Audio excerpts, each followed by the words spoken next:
Hello, good morning students. Welcome to your online classes. You should subscribe, like and press the bell icon to watch the video regularly.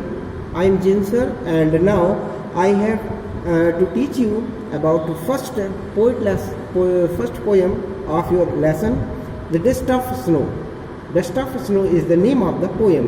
Dust of Snow मतलब बर्फ़ का बुरादा, जो कश्मीर में जैसे ठंडे इलाकों में बर्फ़बारी होती है तो बारिश की हल्की हल्की बूंदें जो ड्रॉपलेट्स होती हैं वो जम जाती हैं और उसमें ओले की एक कंडीशन होती है जो मैदानी इलाकों में होते हैं, और लेकिन जो वहाँ पर बारिश होती है पहाड़ी इलाकों में वो हल्की हल्की बर्फ़ के रूप में जो है होती है, उसी को कहते हैं डस्ट ऑफ स्नो। तो इसी के ऊपर रिलेटेड लेसन है। Robert Frost is the poet of this lesson and here are some description about the poet. So let's read it here. Robert Frost was a famous American poet. Robert Frost जो है एक प्रसिद्ध अमेरिकी कवि हैं। He was born in San Francisco. उनका जन्म San Francisco में हुआ था ऑन मार्च 26, 1874। 26 मार्च 1874 को उनका जन्म सैन फ्रांसिस्को में हुआ था। His father belongs to a New England. उनके पिता नए इंग्लैंड से संबंधित थे। And his mother was a Scottish immigrant from Edinburgh. उनकी माता जो थी स्कॉटिश थी, स्कॉटलैंड से रिलेटेड थी। इमर्ज फ्रॉम द एडिनबर्ग, यानी कि जो एडिनबर्ग से रिलेटेड थी, यानी कि दोनों अलग अलग जगह से थे। बाय 1920s यानी कि 1920 की शताब्दी में, 1920 वर्ष के ईयर में Frost was the most celebrated poem in America. यानी कि फ्रोस्ट जो है अमेरिका में बहुत ही अच्छी प्रकार से सेलिब्रेटेड पोइट थे। हिज पोइटिकल वर्क, उनकी जो कविताओं वाला जो कार्य था, बॉयज़ विल, जो उन्होंने लिखा कब, 1930 को, 1913 में। नॉर्थ ऑफ बोस्टन लिखा उन्होंने 1914 को। न्यू हैम्पशायर उन्होंने लिखा 1923 को। अ फर्दर रेंज ये उन्होंने लिखा 1936 को। स्टीपल बस ये उन्होंने लिखा 1947 को। एंड इन द क्लियरिंग ये उन्होंने पोएम लिखी 1962 को।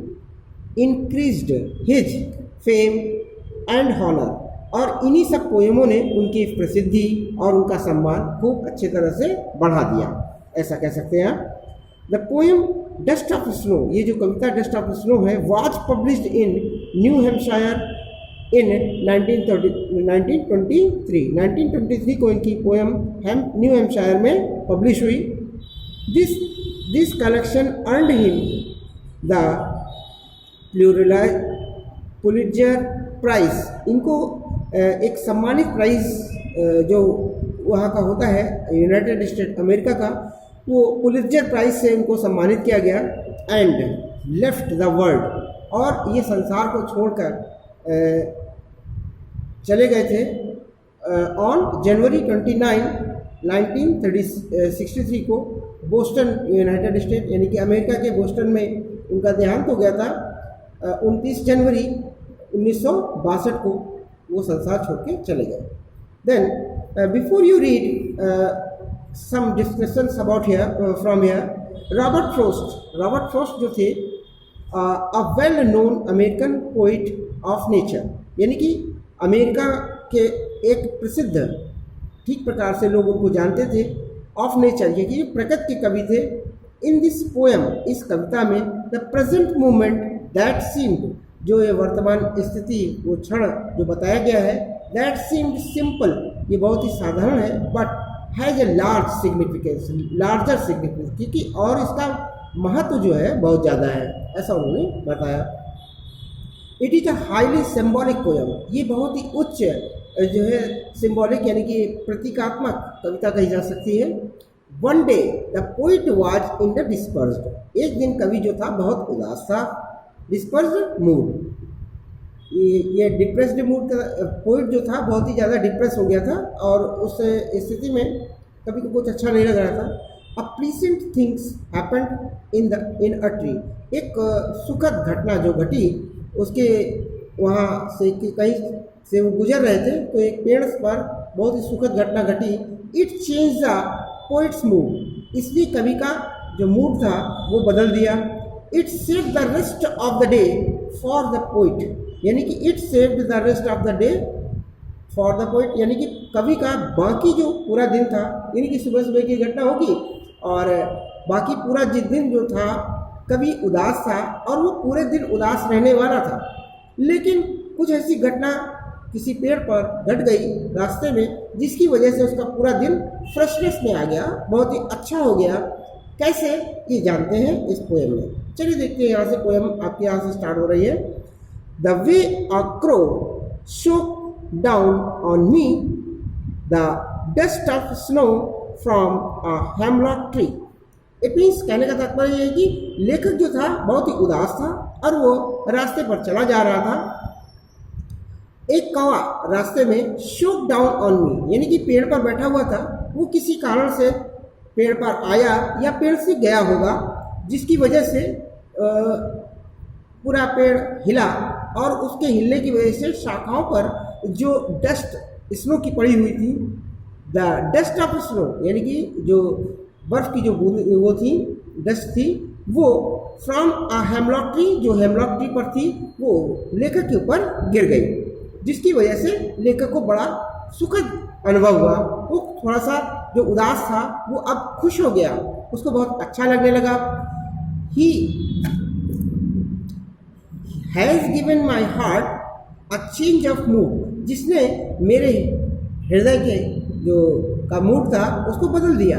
And saved some part of the day I had viewed, यानी कि जो पार्ट दिन का जो पूरा भाग था, बहुत ही पूरा दिन पड़ा हुआ था अभी, वो उसका अच्छा होने वाला नहीं था, लेकिन इस घटना की वजह से वो उसका पूरा दिन बहुत ही सुखद रूप से बीता। तो ये रॉबर्ट फ्रॉस्ट के लिए एक अच्छा वो था कि एक कौवे ने डस्ट गिराकर लेखक के ऊपर उसको बहुत ही अच्छा महसूस कराया और बहुत ही उसको सुखद अनुभव हुआ। तो यहाँ पर कुछ इसकी वर्ड मीनिंग्स हैं। डस्ट ऑफ स्नो मीन्स बारिश, बर्फ के बारीक कण। हेमलॉक ट्री का मतलब है पॉइजनस ट्री, और वीट का मतलब फेल्ट सेट अबाउट, यानी कि बहुत ही पूरा दिन उसका बर्बाद होने वाला था, तो वही है, उसका पूरा दिन बर्बाद होने से क्या हो गया, बच गया।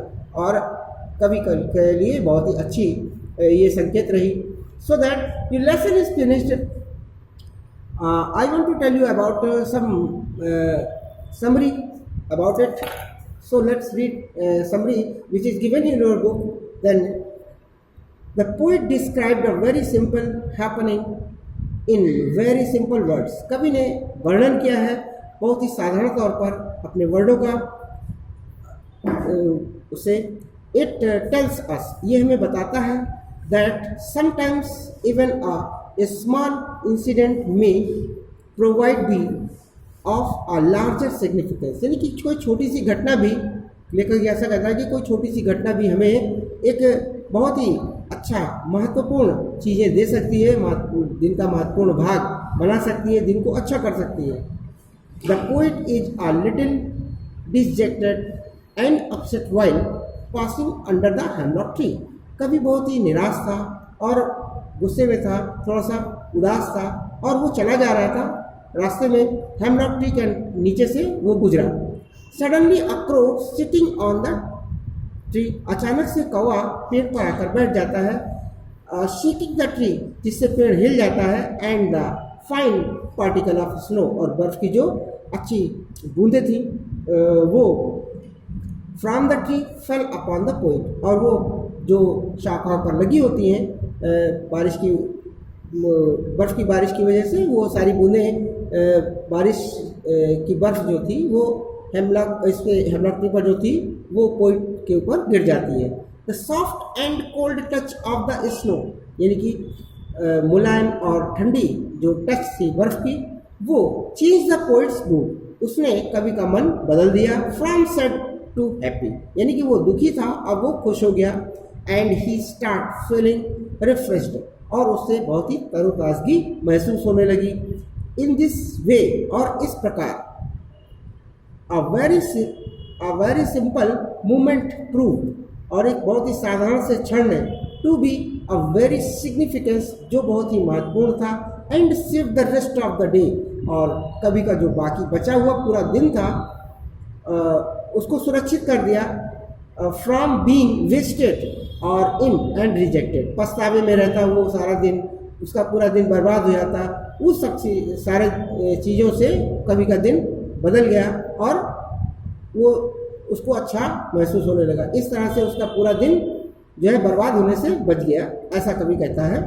So that end of the summary, and I hope you have completely understood this poem. I repeat it, press the bell icon and subscribe the channel to watch the video regularly. Okay, so have a nice day.